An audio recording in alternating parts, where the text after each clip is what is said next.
This series is written chronologically. If you are new to the series, you must start at Season 1, Episode 1. Thank you. The Blood-Drawn Chronicles, Season 9, Notes of an Endless Waltz, was written by Michael Bradley and produced by Digifox Studios. This season was brought to you in part thanks to Affordable Moving Service and Storage, Inc. Affordable Moving Service and Storage, Inc. Relocating families around the block or around the world. Call today, 239-674-0024. And thanks to the generous contribution of our patron, William Webbins. Thank you, William, for your generous donation. If you'd like to contribute towards our next season, titled Season 10, Secrets of a Noble Prince, please visit www.patreon.com/TBDC and take advantage of the awesome perks we have available. We want to take this time to thank Lord Saunders from www.lordsaunders.com for the wonderful audio mastering of the episode you are about to enjoy. As always, thank you for listening. And now, our story continues. The sun now sets on this nameless town, and I find myself once more on the shores, reminiscing as the moments pass. After the events at the church, Alannah has put before me a proposition that has me feeling uneasy. So blunderous is her proposal that I hadn't the mind to give her my answer upon her request. Thus, I've spent all this time until now trying to properly formulate my answer. Yet, I draw a blank on what way to properly approach this, and it seems the act of stalling has finally reached its end. Night has come, and so does she, as she approaches me and says, "It's time, Myrick." "Time? For what?" "It's time I see for myself who you really are." "I've already told you all you need to know." "Hearing it is not the same as seeing it. I want to witness for myself what you—" "No, Alannah. I'm not doing this. I know what I said before, but my mind is not as simplistic as a human's, that you can just put your hands on my temple as you want to and search about as you'd wish. Over 1,000 years of misdeeds lay locked within iron doors. The danger of even attempting such a feat as what you are proposing may very well end up costing you dearly." "Myrick, you don't even know what I plan to do. You're being defensive for no reason." "I'm being defensive for all the right reasons. Tell me, aside from Raphael Gallo, how many men have you slaughtered? Quince Isla was but mere nest desecration compared to the acts I've committed." "Myrick, don't do that." "Why? Because you can't handle it? Because to you, the sinking of the island is more than you can handle. Imagine that, and multiply it by 1,000. The weight of all the corpses I've created in my lifetime would have just as easily sunk the island. You look at me, Alannah, and you see what the world sees. You think I have more to offer than what's in front of you because I appear a strong figure. You see this arm? This is my 9th right arm. This is my 11th left arm. This is my 3rd right leg, my 5th left leg, my 8th right eye, my 9th left eye, my 2nd and 3rd ear, and my 34th heart. Now you know. I only have one soul, which I have always tried to safekeep. Please, don't pierce it by bearing witness to the monster that I am. If you even knew what I was capable of, what atrocities follow my name, you would—" "I wouldn't care." I wish that were true, but only in a perfect world would that be my reality. The reality here and now is far from perfect. You think you can handle what I carry, and I admire your attempts. But I must carry the burden of my actions alone, as must every man. "No, I won't let you." In this matter, Alannah. You don't have a choice.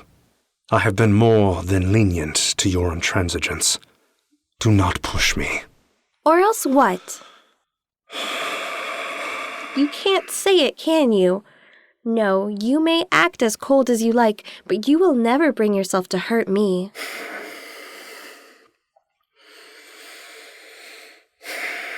You haven't the slightest clue what I'm capable of. Then show me. Let's see this monster you keep going on about. Where is he? I ignore her and simply walk away. But as it was in the Osprey's castle, the roles now reversed, she cuts me off, stands firmly in front of me, and repeats.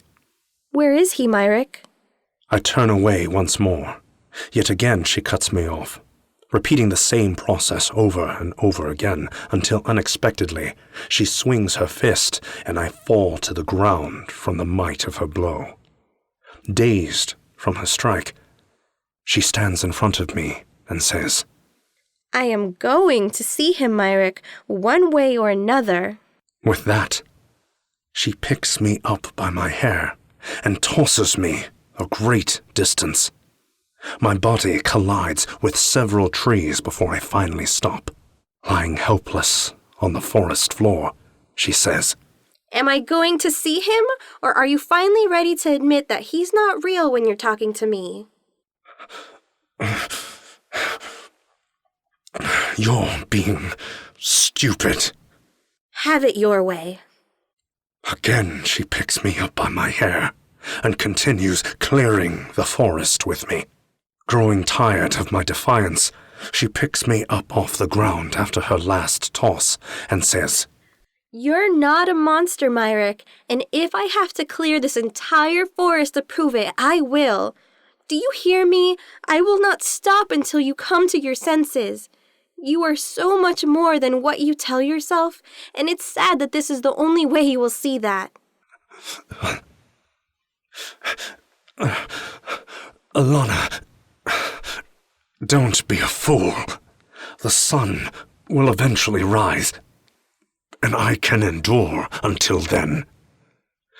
All you will have accomplished is throwing the world's greatest fit.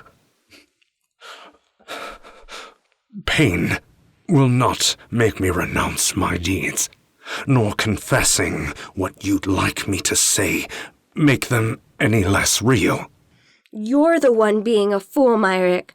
I have to resort to your element to get you to open up. I know you'll never hurt me, so why will you not? Because then I would. If you knew the real me, Alannah, that would scar you for life. And you, like me, have the burden of living forever. That's why I can't let you in, because it would pain you greater than any physical affliction. I'll be the judge of that. Without warning, she grabs me by the neck and bolts to the sky. It seems she thinks plunging me to the ground this time will make a difference. As we reach the tip of the clouds, she says, Let me in, Myrick.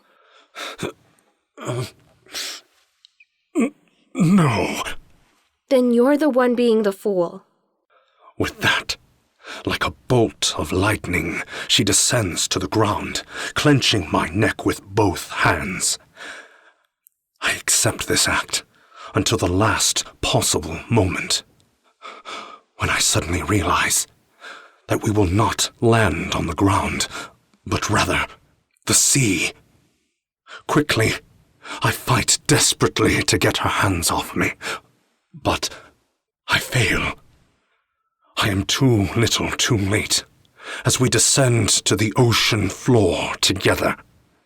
We separate once we are at the bottom, and I scream to the heavens as my body melts.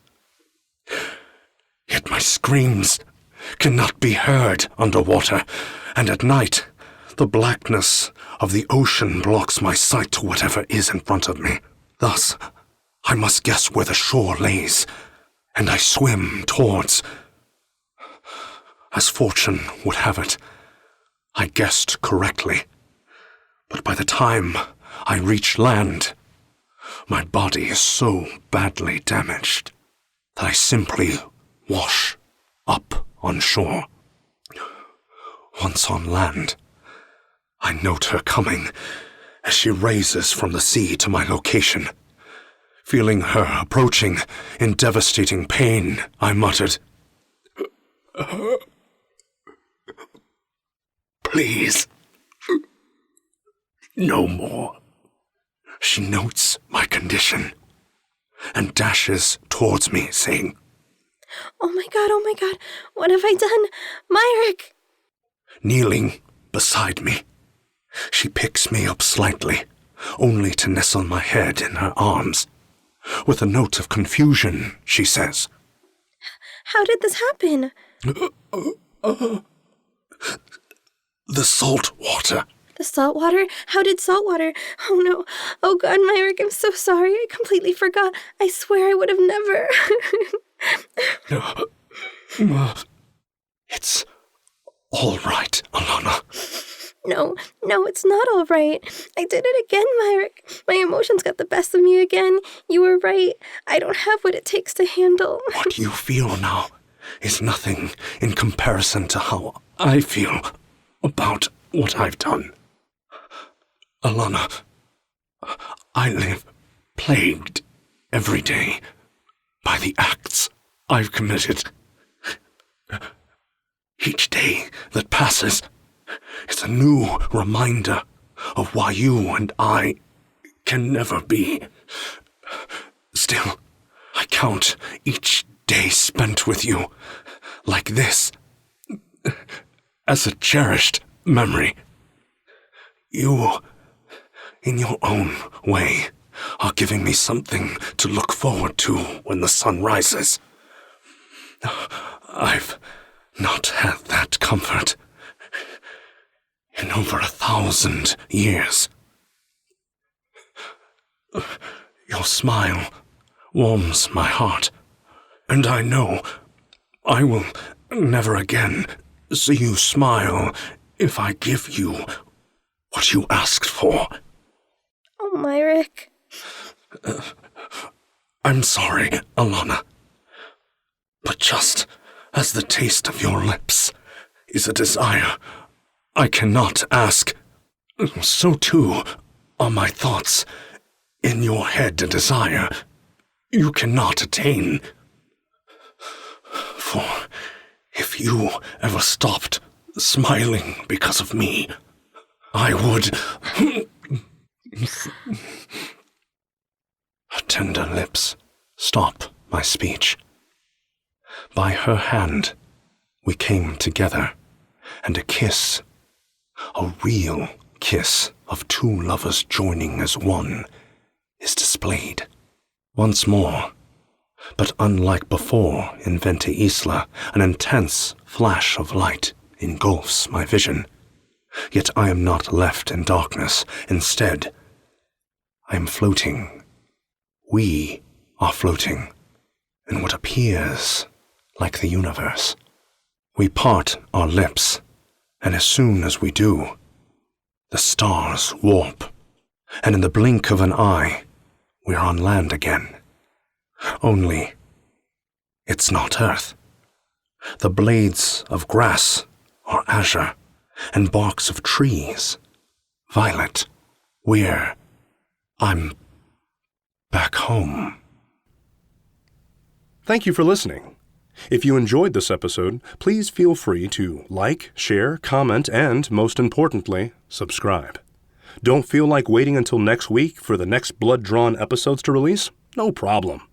You can get access to all the episodes of this season now for just a $5 pledge on Patreon.